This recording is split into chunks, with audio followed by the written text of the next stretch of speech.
Let's take a look at some charts on ZRX from this week's article on Brave New Coin.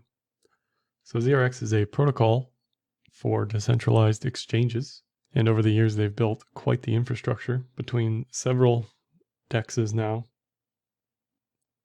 all of which are meshed together in a liquidity network to help provide the best price for any given trade at any given time.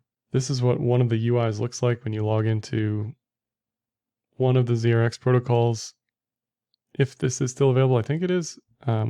They've sort of moved to Matcha now, which is another decentralized exchange sort of theirs in the ZRX network. And it's a super clean UI, super simple for people who are seasoned traders or not seasoned traders.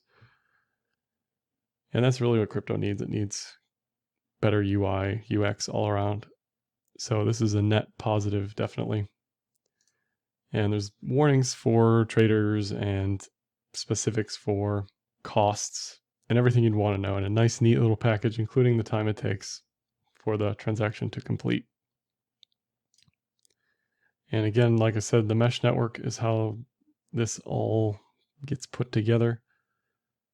Really, at the end of the day, the question is, does ZRX need a token? As bullish as I've always been on ZRX, the idea, the protocol, it's just hard to justify a need for the token. They've added staking, a type of staking, where you get staking rewards in ETH based on fees collected through ZRX protocol trading. So at least there's something there to encourage buy and hold of the token. Whether or not that's a valid use case is sort of up for the market to decide. But they also have an API now, aside from just like mesh networks, order books. Everything's sort of connected, talks to everything else. It allows them to scale up as well for OTC size trading through market makers, through all the exchanges together. It's kind of the dream from a decentralized exchange point of view. If we look at staking, again, ZRX, it's basically kind of an afterthought for them. And their notional value is tiny compared to proof of stake networks. So that's the key difference, really. Staking is available on ZRX to collect ETH fees, not necessarily consensus of the network because it's on ETH. So really the security is based on ETH's security, not consensus of proof of stake. And if we look at all the staking coins or coins with a staking mechanism, ZRX is kind of at the bottom of the rung, bottom of the ladder for all these metrics. And you don't necessarily expect it to be higher up. It's not really a robust proof of stake network on its own. It's more of a protocol that may or may not actually need a token to exist. That's always the struggle. If we look at total notional trading volume, though, in September, it hit an all-time high, almost hit $920 million. And this is real transactions that are expensive. So it's not, no fake volume here at all. It's all actual volume. This was at peak DeFi insanity. So that makes sense that ZRX was part of that picture, as was the token and the token price. Total trades have waned a little bit. This could be in part because of transaction fees or just how the network works now. I'm not exactly sure. You don't necessarily need more trades with higher trade values. This just says that despite fewer trades, the total value of the trades increased substantially. And if we look at sort of the elevator pitch for why to use ZRX protocols or ZRX DEXs, it's basically because they outperform other exchanges most of the time, depending on trade size. But for the large majority of trades, you're just better off using a ZeroX API DEX. If we look at the token, transaction counts have gone all over the place over the past 2 quarters. This big spike was in March, and the most recent spike was just related to speculation. That'd be my guess. And with ETH transaction fees the total number of transactions per day just plummeted back to next to nothing relative to what it had been. And transaction sizes sort of perked up, which kind of makes sense. People are sending less transactions, so that on average, those transactions are more expensive. If you look at NVT and active addresses spiked way up earlier this year and then plummeted with transactions. NVT is basically near an all-time low. So this says that market cap is not adequately priced in the amount of on-chain activity, which is significant. You also have to factor in the staking stuff. So it probably looks more bullish than it is, but it's certainly bullish for the price. I mean, the price has pulled back like 50% in 40 days. It's probably a bit much. It was definitely overbought with DeFi hype mania. But based on this metric alone, NVT is telling you it's a decent buying opportunity. Switching over to technicals, we have the 50, 200 EMA, VPVR, yearly pivots, and RSI.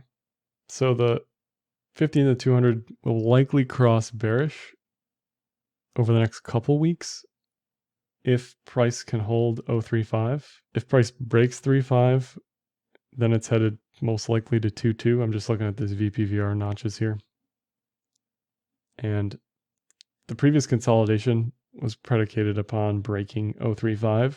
So 0.35 should be a strong support here. But if price fails, it's going to go back to previous consolidation range. And definitely reach for 0.22, 0.25 around this yearly pivot. Ideally, this just goes flat at around 0.35. The EMAs crisscross a little bit. And then it gets a second run, potentially, to the upside, back to previous highs. Probably in a slower, more gradual way.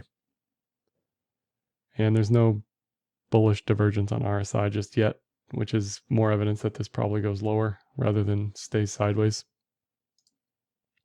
The cloud, however, is showing obviously bearish. It's below everything it needs to be above if it's bullish, but the big thing is this TKC clamp. So basically it's saying that price declined significantly, extremely quickly, and averages haven't caught up with that yet. So this is just Eiffel Towered, and the Kijun is telling you that price wants to return to 0.65. Now the Kijun is going to come down eventually. But even if this keeps getting pushed lower, price will continually want to move to the Kijun. So the Kijun is going to work its way down, 0.50, whatever it is. As that happens, it's telling you, be careful shorting here, be careful shorting here. There's waning bearish momentum. It's basically a bullish divergence is what you're looking at right here. So it's definitely not a trend buy here, but it's a decent, it's oversold a lot buy here. And then lastly, if we're looking at ZRX BTC, it's also below the 200, below the cloud with a TKC clamp. It does have a bit of a bullish divergence here, but it's also below 3,800 sats, which was the previous consolidation zone resistance level. So it's a bit of a mix of the USD technicals here, and it will probably have a quicker death cross. So it's kind of all over the place depending on your risk and trade size and how you want to play this and how much you want to pay attention to it. You could either wait till it goes lower, wait for bullish divergences, take a stab there, or just wait until price is back above the 200, back above the cloud again. And that may take a couple months at this point. But 4,200 looks like a pretty solid resistance level. So if price can get above that level in the near term, it's probably safe for at least a range hold at this level. And any higher highs would be 6, 7K sats. And then above that, it'd be 12K, 11K sats. But that's probably 6 months away at this point. It's going to need to figure itself out back in the previous consolidation here, figure itself out whether or not it wants to return to multi-month lows, that sort of thing. There's no clear trade here other than bearish momentum is waning because it did pull back 50% in 40 days. but it's not necessarily a buy for me anyway. So fundamentals look extremely strong, maybe the strongest they've ever been. DEXs are super hot right now, very vogue. And for good reason, they're doing well. There's a legitimate use case for trading and speculation there. But the token price took a massive hit, along with most of everything else in DeFi over the past month. So I think it's going to need some time for the equilibrium to catch up to trading activity versus token price. Is the token necessary? That's the other thing. If the token was more necessary here, I don't think price would have pulled back as much as it did. To me, this just says all this is speculation, and no one necessarily buying ZRX is doing so for any other reason other than they think they can sell it at a higher price later. So overall, I think ZRX has a bright future, but price-wise in the now, it's going to need some time, probably 3 months before a new bull trend is certain.